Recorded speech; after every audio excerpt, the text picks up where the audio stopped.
Hey everybody, I'm Ryan. Today, we're going to talk about the Lich King in World of Warcraft lore. If you want to learn more about anything I mention in this video, please check out those videos in the description. Links will be there if I've done videos on them. After the Horde was defeated in the Second War, the Legion's plan to conquer Azeroth was officially foiled. The point of the Orcish Horde was to weaken Azeroth so the Burning Legion could invade. The Horde had failed from their clans infighting with each other, and Kil'jaeden had learned his lesson. Not wanting his next plans to have the same issues, and his next plan to weaken Azeroth will not suffer from the same weaknesses in being able to diverge from the Legion's will. All Kil'jaeden needed was a being who is skilled in magic to control his new army. During Draenor's destruction, the orc Ner'zhul attempted to escape through one of the many rifts that were opening up. Unfortunately, the rift that he took sent him to the Twisting Nether, where Kil'jaeden was waiting for him. Ner'zhul and his followers were captured and tortured for his failure to lead the Horde to a victory for the Legion. His body was slowly torn apart, but his spirit remained intact, totally aware of what was happening. The Dreadlords, Tichondrius, Detheroc, Mal'ganis, Varimathras, and Balnazzar all took turns in this horrific torture. Ner'zhul begged for death, but unfortunately, death was not the end. While Ner'zhul's body was destroyed, his spirit would not be allowed to go to the Shadowlands. Kil'jaeden held it in stasis. In return, Ner'zhul would have to serve the Legion absolutely, enacting a blood pact he had made with them years before. Ner'zhul's sanity eventually left him, and he agreed. Kil'jaeden finally killed Ner'zhul's spirit, and resurrected him as a spectral entity. The consciousness of the orc expanded thousandfold, and he gained psychic powers. His spirit was then bound to a suit of armor, including the Helm of Domination, and a rune blade, Frostmourne. The armor was then locked in a block of ice to imprison this new entity.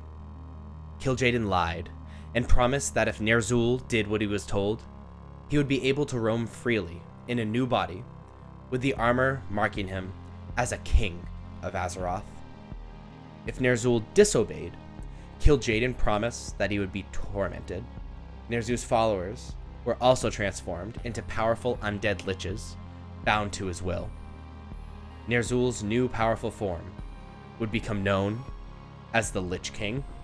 Kil'jaeden then charged the Lich King with creating a plague that would turn the citizens of Azeroth into obedient undead and squash all resistance to the Burning Legion. The 5 Dreadlords who tortured the Lich King would join him on Azeroth and serve as his jailers, and, if he got out of hand, executioners. These Dreadlords were also meant to help quicken the Lich King's efforts.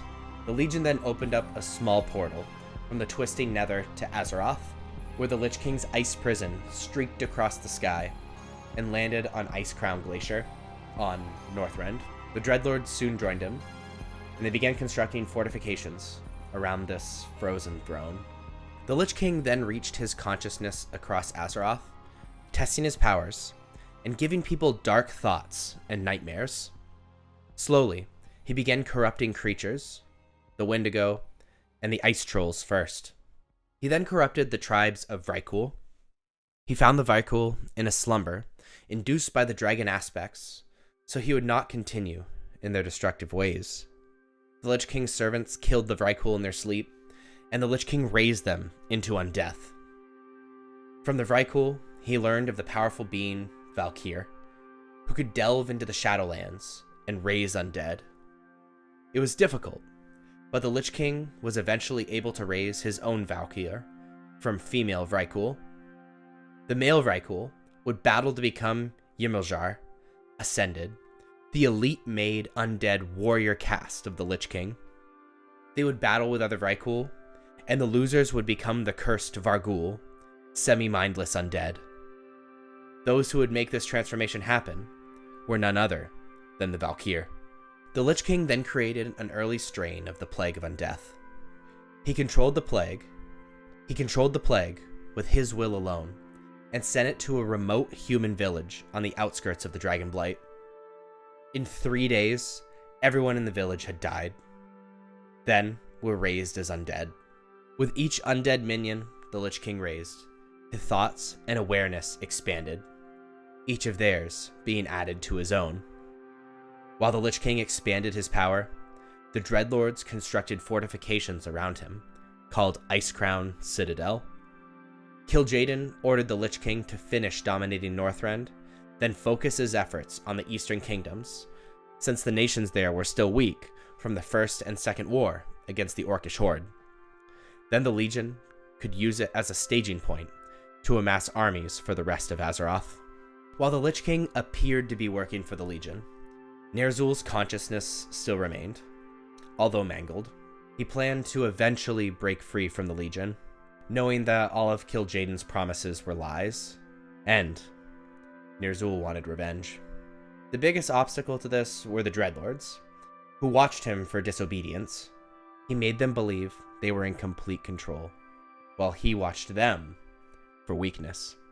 As the Lich King was dominating Northrend, he found an ancient insectoid race called the Nerubians. Their kingdom, Azjol Nerub, stretched beneath most of Northrend. All attempts to spread the plague of Undeath was snuffed out by their leader, Anub'arak, so the Lich King decided he needed to conquer them by force instead. He fought a war of attrition, using his undead army, and raising the Nerubians he defeated into Undeath as well. This was the 10-year War of the Spider. In the end, Azjol Nerub was conquered, and even Anub'arak himself was raised.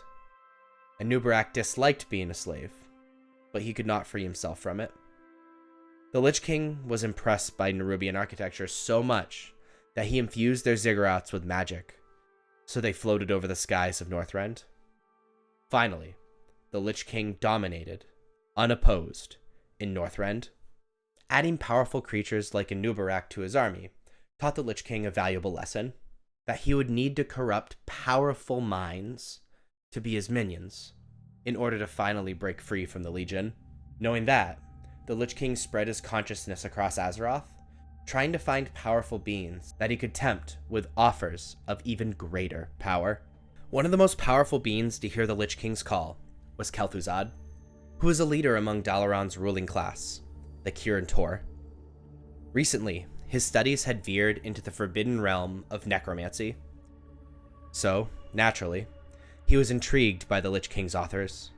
The Lich King promised Kel'Thuzad the answers to the secrets of necromancy and concealed his ties to the Legion. He saw the ruins of Azjol Nerub, met Anub'arak, and saw the terrors within the ziggurat of Naxxramas. He was in awe.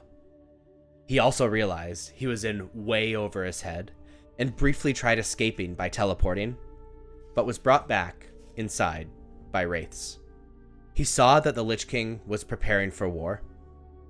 There were training grounds and a liquid that turned people into undead.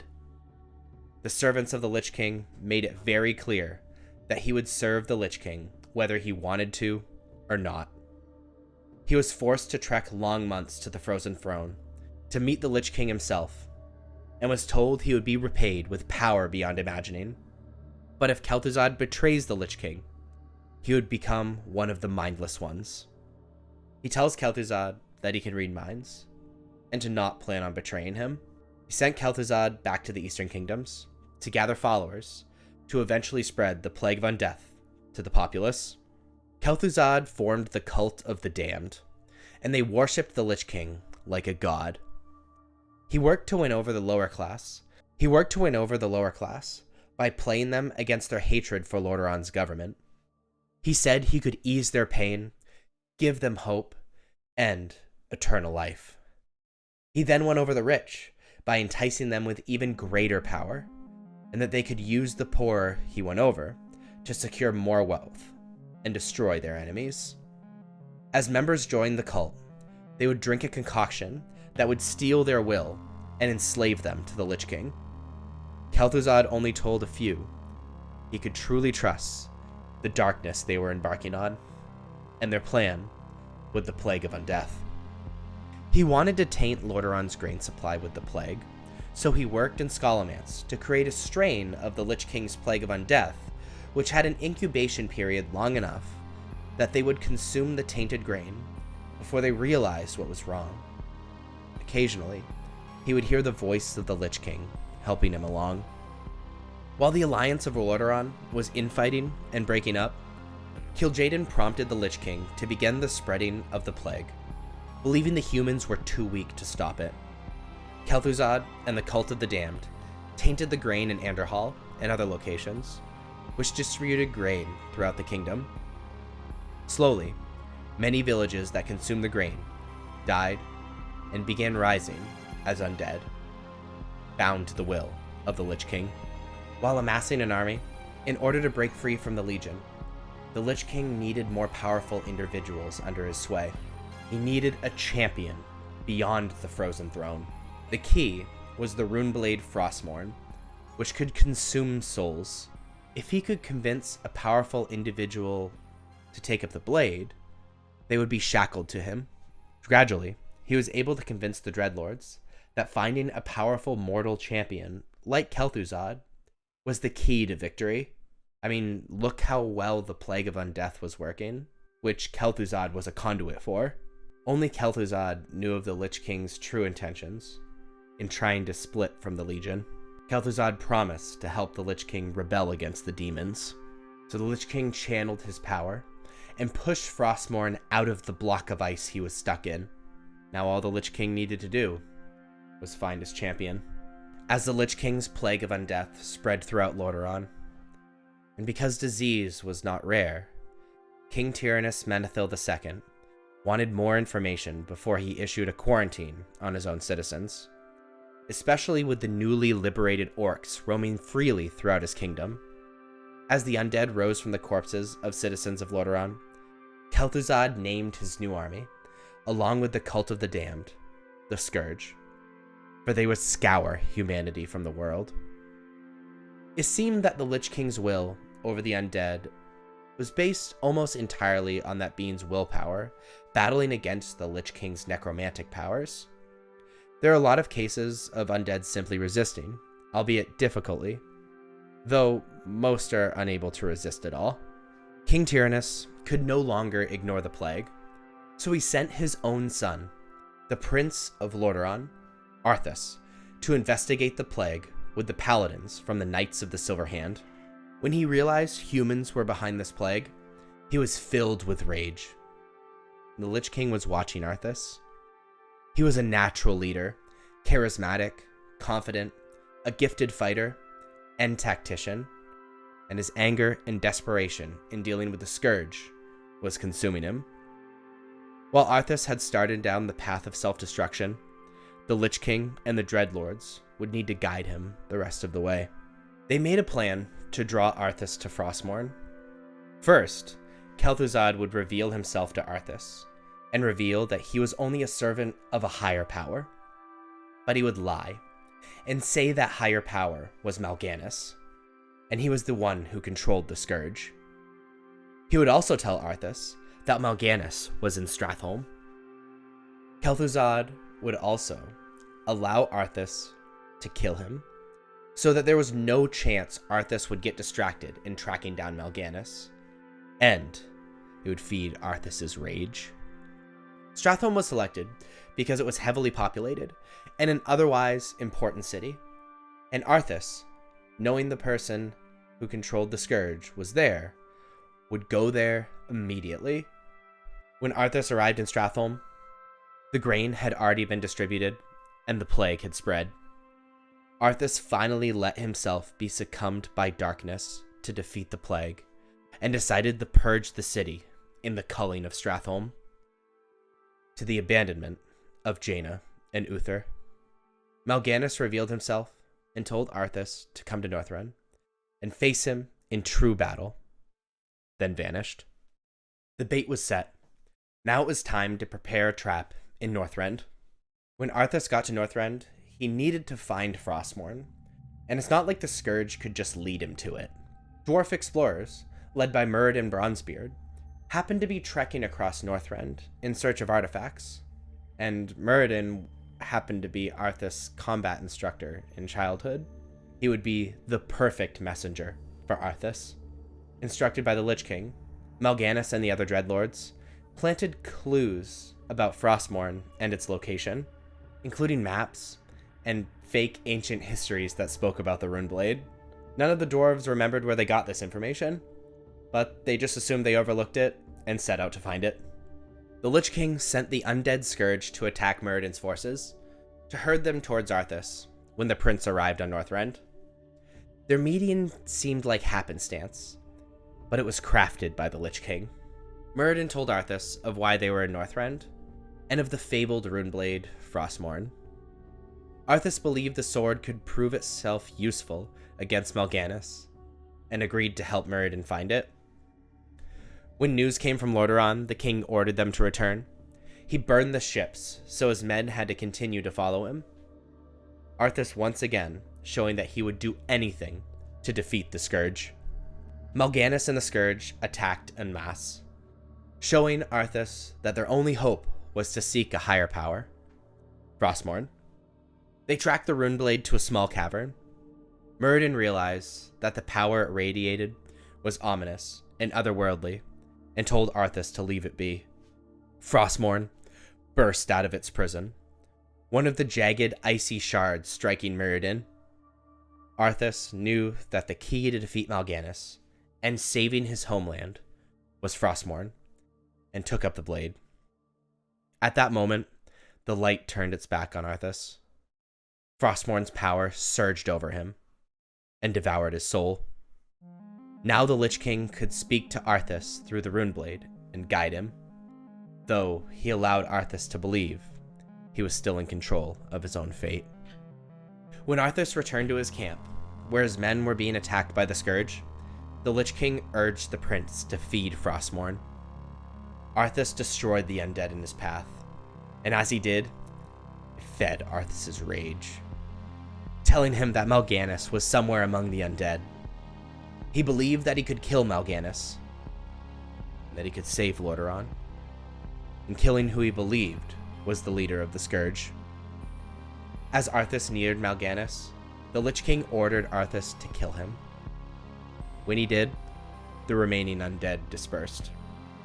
Finally, one of the Lich King's 5 Dreadlord handlers was dead. The Lich King then had Arthas wander the frozen wastes of Northrend. As he did, the final shreds of Arthas' humanity were washed away, replaced by darkness and necromantic powers. When he finally returned to his camp, he was pale white, his skin and his hair. He was the first of the Lich King's Death Knights. He slaughtered his human followers and raised them into Undeath. They then prepared to go home. Suddenly, the Lich King pulled the Scourge out of Lordaeron. Citizens believed that their prince had defeated the Scourge in Northrend, but this was part of the Lich King's plan, so that the prince would be welcomed back. He had the bulk of the Scourge remain hidden, and only a handful of Death Knights accompanied Arthas to the capital. When he met with his father, King Terenas Menethil II, the Lich King compelled Arthas to slay him with Frostmourne. When he did, the Death Knights began rampaging through the streets, and the Lich King had the rest of the Scourge come out of hiding and renew their attack on Lordaeron. The Third War had finally begun. Little time passed, even with the help of the surrounding nations of the Alliance, before the Scourge firmly held Lordaeron. Archimonde the Defiler, along with Manaroth the Pit Lord, would lead the Burning Legion on Azeroth, now that the Lich King had weakened it, and set a staging point for the Burning Legion's invasion.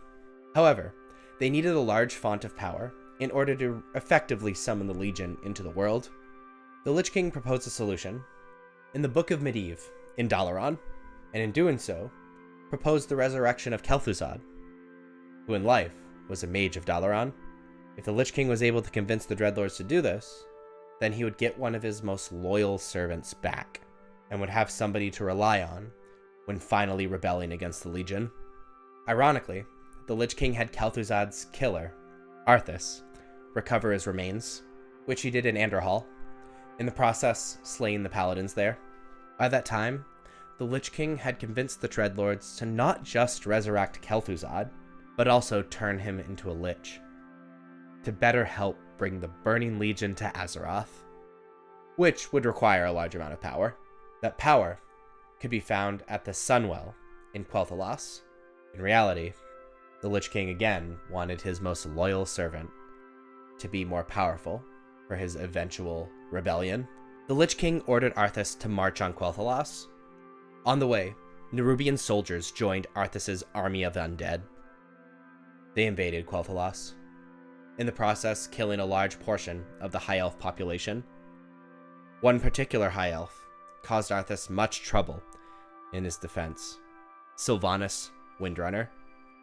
As punishment for the annoyance, Arthas did not grant her the peace of death, but instead turned her into a banshee, enslaved to the Lich King. Arthas went on to slay their king, Anastarian Sunstrider. Eventually the Scourge would overwhelm Quel'Thalas, and the Sunwell was used to turn the remains of Kel'Thuzad into a Lich. Now the Lich King had a powerful and totally loyal servant. This act, however, tainted the Sunwell, and its corrupted energies would permeate into the elves who still lived there. The Lich King then had the Scourge, along with his two most powerful and loyal servants, Kel'Thuzad and Arthas, march on Dalaran to retrieve the Book of Medivh for the Dreadlords. On the way, Kel'Thuzad communicated with Arthas, telling him of the Lich King's plan to rebel against the Legion and the Dreadlords. As the mages of Dalaran prepared for the siege, some fled west with Jaina Proudmoore to found the city-state of Theramore. A small force of Arthas and Kel'Thuzad and Tichondrius infiltrated Dalaran, while the bulk of the Scourge distracted them with a frontal attack. This small force killed Archmage Antonidas and retrieved the Book of Medivh. Kel'Thuzad then used the book to summon Archimonde and the Legion into the world. Archimonde's first action was to destroy Dalaran. Now the Legion was on Azeroth.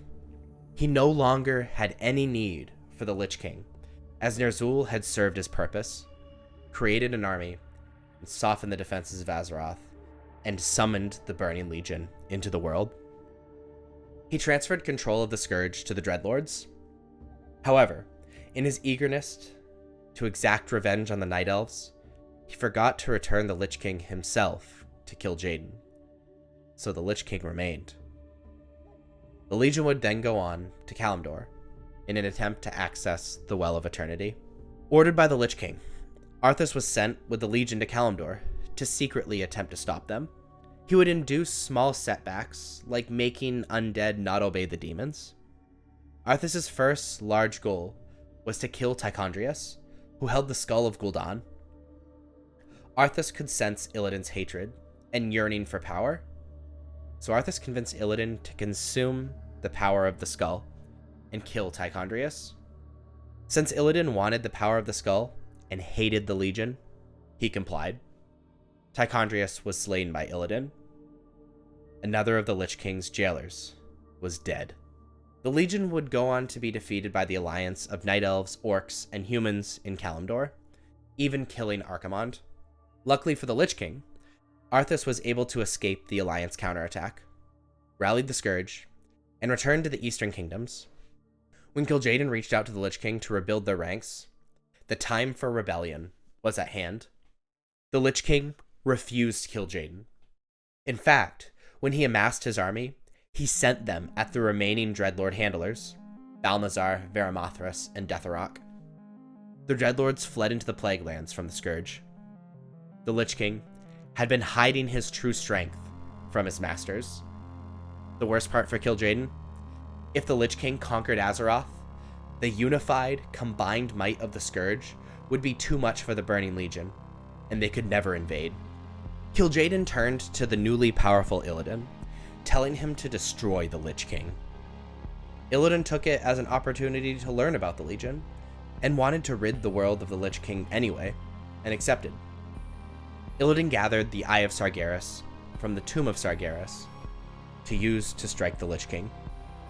In doing so, he caught the eye of the old gods, The old gods felt that if Illidan was able to create turmoil in warring with the Lich King, then the old gods could work unimpeded to corrupt the rest of the world. So they sent the Naga to help Illidan. Illidan entered the destroyed Dalaran and drew on Dalaran's ley lines to amplify the power of the Eye of Sargeras and channeled it at the Lich King. The Lich King knew what he was doing and launched every member of the Scourge in the area at Illidan. When this beam hit the Lich King's prison, it began cracking, and the Lich King's power began leaking out. Convinced that Illidan was doing something evil, Night Elves and Blood Elves were also attacking Illidan, and before he could truly destroy the Lich King, they reached him and stopped the casting. Accidentally, the Night Elves and Blood Elves saved the Lich King, for if the spell finished, the Lich King would have been killed. These elves stopped him because they sensed he was causing great damage to the world in doing so. While the Lich King survived, his essence was bleeding out of the frozen throne, and with it, his power. If this continued, he would fade from existence altogether. As this power escaped, his consciousness began slipping from some of the Scourge's minds. Arthas began suffering violent seizures, and some undead began regaining their free will. One of these undead was Sylvanas Windrunner, who held extreme resentment for Arthas and the Lich King for killing her when they invaded Quel'Thalas and raising her as a banshee.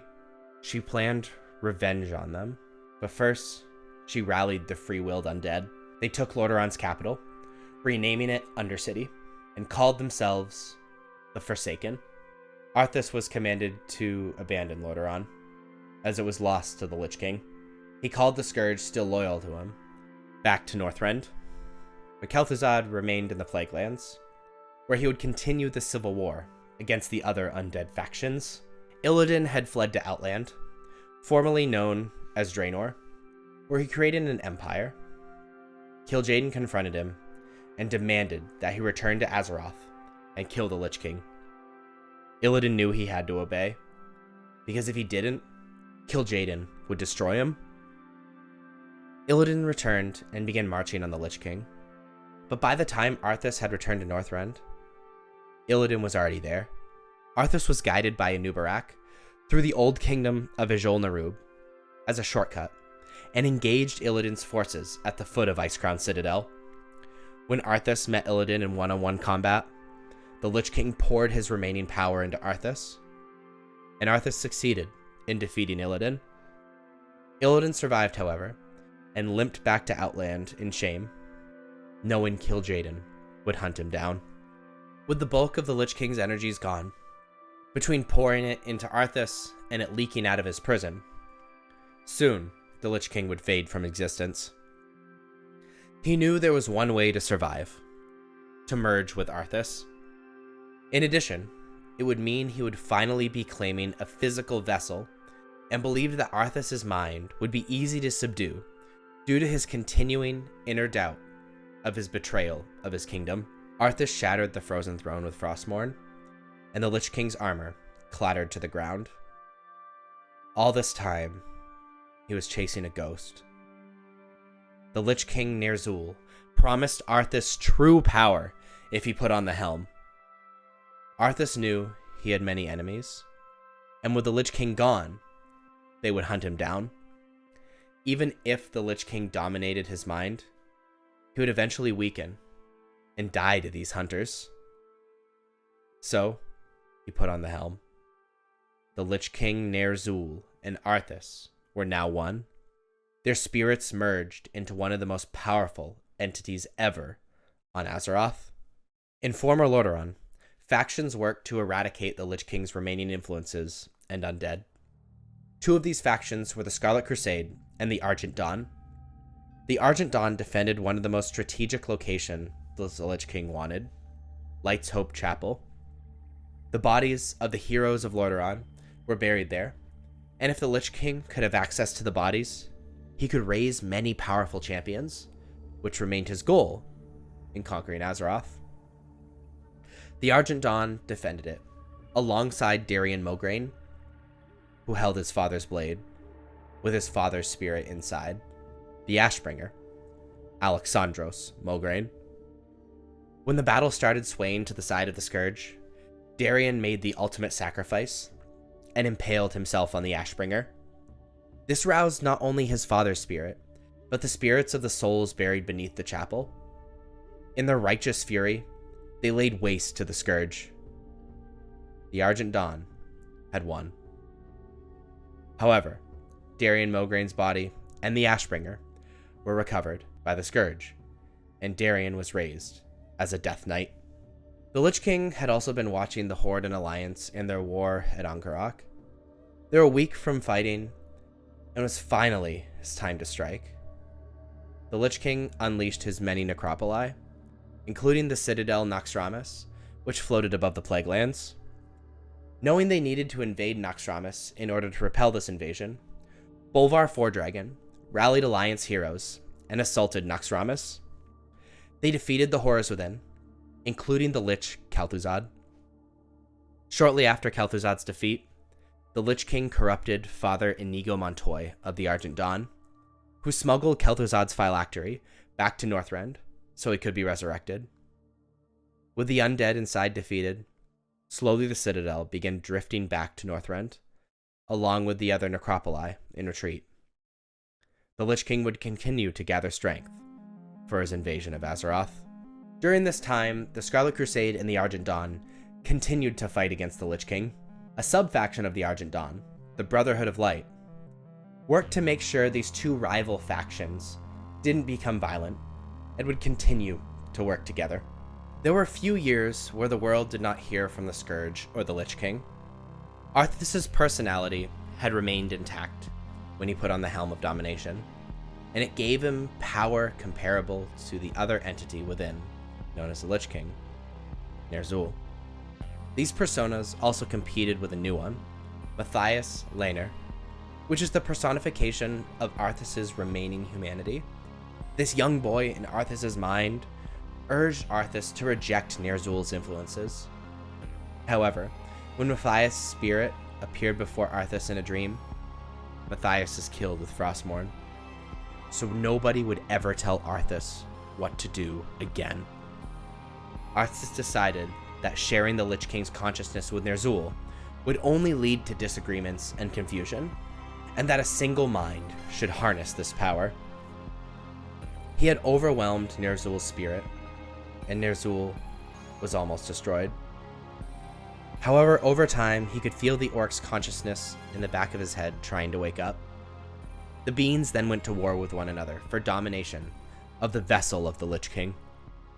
Arthas has already buried the guilt of murdering his father, his mentor, and the rest of his betrayals, and didn't feel a bit of sorrow about it. However, Arthas was able to latch on to Ner'zhul's one lingering weakness, his unwitting role in enslaving the orcs to the Burning Legion. Slowly, Arthas was able to whittle away at Ner'zhul's mind by drowning him in guilt and snapping Ner'zhul's sanity even further. Eventually, nothing remained of Ner'zhul's consciousness but a wail of sorrow in the back of the Lich King's mind. Arthas was now in complete control. The next few years, he spent recovering his strength. The Lich King Arthas' purpose in life remained his purpose in death, to bring order to the world. He believed that a world ruled by undead would have no more injustice, no more wars, and no flaws. A purely undead army under his control would also be easier to control and defend against external threats like the Burning Legion and the Old Gods. In fact, both of those forces had already almost destroyed Azeroth already. A world divided between the Alliance and the Horde, he believed, would not be able to hold those forces off indefinitely. The Lich King's plan was to conquer the most powerful beings in Azeroth and use them, rather than sheer numbers, to conquer. His plan was to lure the greatest champions of the Horde and the Alliance to him. He did this by sending a second plague of Undeath and a feint invasion to towns controlled by the Horde and the Alliance. Both sides were forced to slaughter their own, hundreds of innocents. This was a stark reminder and created resolve needed for them to finally decide to take the fight to the Lich King in Northrend. The last straw was when the Lich King attacked the Alliance and Horde capitals of Stormwind and Orgrimmar. It also happened to be the moment where Garrosh and Thrall were involved in a mock Garah with each other, after Thrall refused to attack the humans, saying he would not make the same mistakes as Grom, Garrosh's father. This mock Garah was interrupted by the Scourge attacking Orgrimmar. In fact, Garrosh would go on to cite Arthas' corruption as his primary reason for his hatred of humans. One of the attacks of the Lich King launched was not a feint. The Scourge went on a full-scale offensive on New Avalon in the Plaguelands. The Lich King personally commanded this campaign, with the Death Knight Darion Mograine wielding the Ashbringer as his right hand. They eradicated the Scarlet Crusade here and raised the most powerful as Death Knights. Survivors began calling themselves the Scarlet Onslaught and headed to Northrend to fight the Lich King. The Scourge then took his force and marched on Light's Hope Chapel. The Lich King was willing to sacrifice all of the Death Knights in the attack on Light's Hope Chapel if it meant drawing out Tirion Fordring. Tirion was a powerful paladin that the Lich King wanted to get out of the way for his invasion and also add him to his ranks. As the battle raged, Tirion appeared, like the Lich King planned, and began laying waste to the army of undead. The Lich King appeared and revealed that his attack on the chapel was just a ploy to draw Tirion out. He cast the Death Knight aside and began draining Tyrion's soul with Frostmourne. Darion Mograine was so frustrated being used as fodder by his master that he was able to resist the Lich King's will long enough to give Tirion the Ashbringer. Tirion cleansed the blade with a flash of light, restoring the Ashbringer, and struck out at the Lich King, driving him from the battlefield. The Death Knights that were there that day were liberated from the Lich King's control due to the injuries that he sustained from Tirion, similar to how the Forsaken got their free will back when the Lich King was injured in Illidan's Blast. These Death Knights would rally behind Darion Mograine as the Knights of the Ebon Blade, devoted to bringing down their former master. The Paladins that defended the chapel rallied behind Tirion, forming the Argent Crusade, also with the goal of killing the Lich King. Bolvar Fordragon commanded the Alliance assault on Northrend, called the Valance Expedition, and established a beachhead on Howling Fjord. They were assaulted by the Vrykul under the Lich King, which the Alliance had to fight through. The Vrykul worshipped the Lich King as their god of death. Once they fought their way in, they met with the Frostborn dwarves, who joined the Alliance against the Lich King. Garrosh Hellscream led the Horde's forces against the Lich King, called the Warsong Offensive, named after his clan. Dranosh Sarfang was given the honor of leading the Horde's vanguard. The Warsong Offensive landed on Borean Tundra, where they carved through the undead waiting for them. On the way, they met with a distant relative of the Tauren, the Tonka, who joined the Horde in fighting off the Lich King. The Alliance and Horde fought their way through the respective Scourge resistances. Both of the armies converged on the Dragonblight, and the Scourge finally launched its first real counterattack. A familiar sight, the Citadel Naxxramas, commanded by the reborn Kel'Thuzad, appeared overhead. Scourge spies sowed chaos from within, while Scourge armies assaulted the Horde and Alliance from all sides. This was all while the vanguards were creeping towards Icecrown Citadel, and the counterattack may divide their armies. Champions from the Horde and Alliance stormed Naxxramas, since it was brought so close to the front lines. For some of these heroes that stormed Naxxramas, it was the second time they faced the horrors, and for them, it was also the second time they slew Kel'Thuzad. This finally deprived the Lich King of his most loyal and powerful lieutenant. Fortunately, the Lich King's strategy was not stopped, but this was a crushing defeat for the Lich King as the Horde and Alliance established strongholds on the Dragonblight. After a short distraction from the Blue Dragonflight, which ended with the death of Malygos, the vanguards, led by Bolvar Fordragon and Dranosh Sarfang, were separately pushing the Scourge armies out of the Dragonblight. They began offhandedly working together. For example, when one side attacked the undead, the other side would as well, though no formal agreement was made. and neither would admit to helping the other side. A mutual respect began forming between Drenash and Bolvar. Eventually their armies met at the southern entrance to Icecrown, the Wrathgate. Taking the Wrathgate would mean that they would be able to attack the Citadel when they were ready. This wasn't because they meant to work together, but because both sides didn't want the other side to claim all the glory, that they stood together on the battlefield on that fateful day. The Horde and Alliance vanguard met with the largest Scourge army that had ever been mustered, and the fighting began. The Scourge's forces were losing, but if the Lich King was to lure the champions of Azeroth to the Frozen Throne and take them for himself, they needed to be exhausted, not confident. The Lich King himself joined the battle and shifted the tide of the battle for the Scourge. Suddenly, plague canisters rained on the battlefield from over the horizon. When they hit the ground, the fog killed both the living and the undead. The Lich King immediately retreated from the battlefield. Bolvar Fordragon and almost 5,000 Alliance soldiers died alongside Drenash Sarfang and over 4,000 Horde warriors. As the plague began to spread, the Red Dragonflight, led by Alexstrasza, purified the land with enchanted flames. The fallen were still dead, but so was the plague. Drenash's and Bolvar's bodies were missing from the battlefield. The plague came from the Forsaken.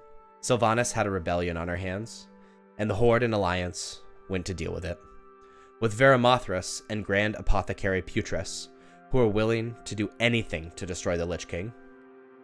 Even though the Horde was able to stop the rebellion, the Alliance lost trust in the Horde. Then and there, the Alliance and Horde did battle at the Undercity, but it was stopped by Jaina Proudmoore by teleporting the Alliance out. The factions were so divided that the Alliance and Horde would skirmish with each other during their individual campaigns in Northrend. Yet another thing distracted the Alliance and Horde from the Lich King: the rise of the old god Yogg-Saron in Ulduar. The armies yet again had to deal with an old god. They did so because not doing so would mean the end of Azeroth. However, despite the distractions and now fighting with each other, the war against the Scourge was proceeding well. All that was left was the final assault on Icecrown Citadel. The Argent Crusade and the Ebon Blade had gained footholds near Icecrown Citadel and concluded that the Lich King wanted a full-scale assault because even though he would lose soldiers, those who fell in battle would rise as his servants. Tyrion decided that the only way to defeat the Lich King was a small surgical strike that would fight its way to the Lich King. So, Tyrion created the Argent Tournament for champions to prove themselves worthy for this mission. Both factions agreed, since they both trusted Tyrion, even if they didn't trust each other. Throughout the tournament, Tyrion chose his heroes from the countless that participated, and they were joined by Darion Mograine under a new banner, the Ashen Verdict, with the express purpose of a surgical strike on Icecrown Citadel. This played into the Lich King's plan of raising the most powerful champions of Azeroth. They were coming, in small numbers, directly to him. The assault began with the landing of the Horde and the Alliance gunships at different locations, where they cut into the Citadel until they reached the Halls of Reflection. Jaina led the Alliance forces, and Sylvanas led the Horde forces, both hoping to defeat the Lich King then and there. The Lich King appeared, and they weren't ready for his power, and they were forced to retreat. Despite the setback, they were still able to make a staging area just inside the Citadel's main entrance, thanks to the efforts of the Argent Crusade and the Knights of the Ebon Blade. They entered through the front door, and the battle for Azeroth's future began. They fought through the Lich King's most powerful minions, which he kept close. As they fought, to their horror, they saw one that they thought had fallen, Drenash Sarfang, who had been taken from the battlefield and raised as a Death Knight. They were forced to kill him. His father, Varrock Sarfang, would never recover from the trauma, knowing what had become of his beloved son. Nonetheless, the small strike force of the Ashen Verdict was able to fight their way all the way to the Frozen Throne. To their horror, the body a Bolvar Fordragon, horribly disfigured from the flames of the red dragonflight from when they purified the battlefield, was suspended in chains above the frozen throne. Just like Dranash, Bolvar had been recovered by the Scourge, but he did not corrupt as easily as Dranash, though his torture was equally horrific. This strike team was tired and hurting, just like the Lich King planned, so he could kill them and raise them into powerful undead to help him conquer all of Azeroth. The battle began. Frostmourne ripped some of the champions' souls from their bodies, but even after, the souls continued fighting within the blade. However, the Lich King's power was overwhelming, and he killed the heroes and froze Tyrion in a block of ice. Victorious, he began raising the champions into Undeath. Calling on all of his strength, Tyrion suddenly broke free from his prison and took one final blow at the Lich King with the Ashbringer, which connected with Frostmourne and shattered it. All of the souls that Frostmourne had devoured began rushing out, including Arthas' father, King Terenas Menethil II, who raised the slain champions back to life. The rest of the souls swarmed the Lich King, rendering him defenseless. The newly revised champions then rejoined the fight and killed the Lich King. A sense of clarity found Arthas in his dying moments as the corruption faded away. He had to face the extremes of his crimes as he slipped away to the Shadowlands.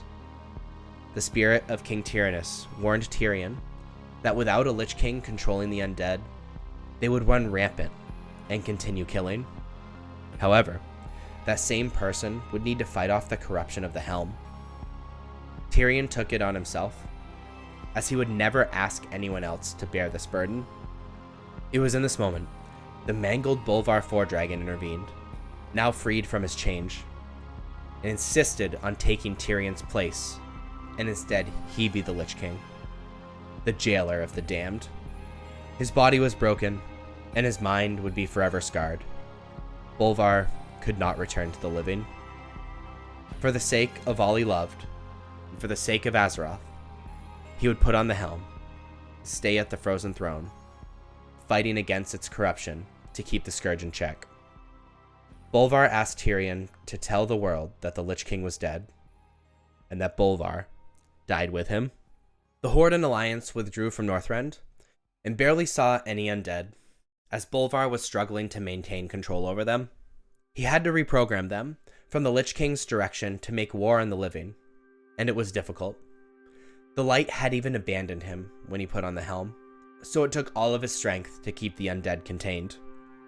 Occasionally, packs of undead would break free from his grasp, normally physically far from him, like in the Plaguelands, and the undead would continue with the Lich King's old directive in attacking the living. When Sylvanas' mission of killing Arthas was finally complete, she flung herself off of Icecrown Citadel, under the jagged spikes of Serenite below, to meet the afterlife head-on, and free herself from Undeath. The Val'kyr, under the Lich King's control, found her in the Shadowlands, and made a pact, and brought her back to life in the process, effectively severing their connection to the Lich King. This made Bolvar realize that it was not only his job to make sure the undead didn't harm the living, but to make sure others wouldn't steal and misuse the Scourge's power. When the Burning Legion finally invaded again, Bolvar felt he needed to continue with the legacy of the intention of Arthas as the Lich King and help defend Azeroth. The Knights of the Ebon Blade and the Lich King came to an agreement. Bolvar would lead and control the Ebon Blade as the High Lord, and they would serve as his sword against the Legion. The original 4 horsemen were killed when the Horde and Alliance invaded Naxxramas, so the Lich King appointed a new Death Knight champion to help him lead the Ebon Blade, the Deathlord, who would act as a direct extension of his will. The Deathlord was ordered by Bolvar to create a new 4 horsemen to serve him as the champions of the Ebon Blade. The new 4 horsemen were Nazgrim, Thoros Trollbane, High Inquisitor Whitemane, and Darion Mograine. Before Darion was named, the 4th horseman was supposed to be Tyrion Fordring, who had fallen to the Burning Legion earlier in the war. But the paladins at Light's Hope Chapel did not allow the Death Knights to take him, and overwhelmed them with their light magic, led by Blood Knight Lady Liadrin. The Lich King, Deathlord, 4 horsemen, and the rest of the Ebon Blade would do their part in successfully defending Azeroth from the Legion. Even after, the 4 horsemen would stand as the Lich King's vanguard. Years later, Sylvanas, as a part of her grand plan working with the jailer, traveled to Northrend to confront Bolvar, the Lich King. She easily dispatches the Scourge forces that attempt to stop her, binds Bolvar in chains, and takes the helm, claiming Bolvar was unfit to wear it. She then pulls the crown apart, releasing the Lich King's grip on the Scourge and the control over the Ebon Blade, and causing the sky to shatter, revealing a portal to the Shadowlands, and stripping Bolvar of his Lich King powers. The non-mindless members of the Knights of the Ebon Blade continued serving Bolvar, even though he no longer had the power to compel them. But thus ended the entity of the Lich King, gone with the destruction of the Helm. So I hope you enjoyed this video. I worked really hard on it, but it was really fun and is one of my favorite stories in World of Warcraft lore. So please like and subscribe and join me in future videos and other cool stuff like this. Check me out on other platforms, Discord, Instagram, TikTok, Twitter, but especially on Twitch. I'm making a kind of a cool community there and would love for you to join me and talk about lore with me. Have a wonderful day. Remember, if you hear a voice in your head offering you unlimited power, don't do it.